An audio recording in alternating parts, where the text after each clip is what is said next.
Good afternoon అండి అందరికీ. ఈరోజు మనం లంచ్కి అనపకాయ గింజలతో కర్రీ చేసుకుందాము. ఈ అనపకాయ గింజలు హై ప్రోటీన్ ఫుడ్ అండి. దీంట్లో సోడియం లెవెల్స్ కూడా చాలా ఎక్కువగా ఉంటాయి. ఆయిల్ కొద్దిగా వేడైన తర్వాత కొద్దిగా ఆవాలు, ఆ తర్వాత కొద్దిగా జీలకర్ర వేయండి. ఇవి రెండు కూడా వేడై కొంచెం చిట్పట్లాడుతూ ఉండగా నేను ముందుగానే ఆనియన్ అండ్ ఎల్లిపాయలు చాప్ చేసి పెట్టుకున్నానండి. ఈ అనపకాయ గింజలను కూడా ముందుగా బాయిల్ చేసి పెట్టుకోవాలి.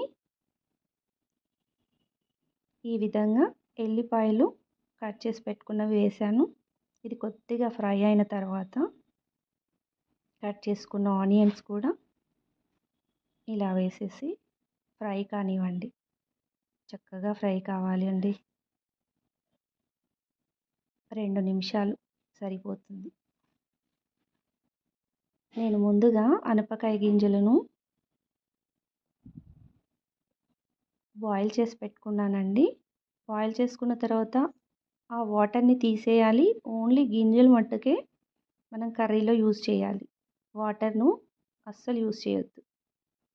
ఇవండి, ఈ అనప గింజలు చాలా టేస్టీగా ఉంటాయి. తెలంగాణలో ఫేమస్ అండి ఈ ఫుడ్. దీంట్లో ముందుగా నేను మిర్చిని కొద్దిగా సాల్ట్ వేసి పేస్ట్ చేసి పెట్టుకున్నాను. ఆ పేస్ట్ ఒక 2 స్పూన్స్ వేయండి. ఆ తర్వాత కొద్దిగా పసుపు ఇలా మంచిగా కలిపేసుకొని కొద్దిగా వాటర్ని యాడ్ చేసుకోండి అవసరమైతే. ఇలా చక్కగా వేడి కావాలి.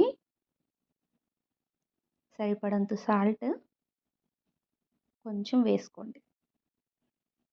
మంచిగా వేడైన తర్వాత చూడండి ఎలా వస్తున్నాయి బుడగలు.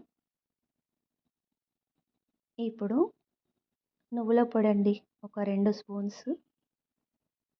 చాలా బాగుంటుందండి ఫ్లేవర్. ఆ తర్వాత కొద్దిగా తరిగిపెట్టిన కొత్తిమీర ఇలా యాడ్ చేసుకోండి. చూడండి ఎంత చక్కగా ఉందో. ఇదండి ఈరోజు లంచ్కి. రైస్లోకి చాలా బాగుంటుంది. ఇంకా చపాతీస్లోకి కూడా తింటే చాలా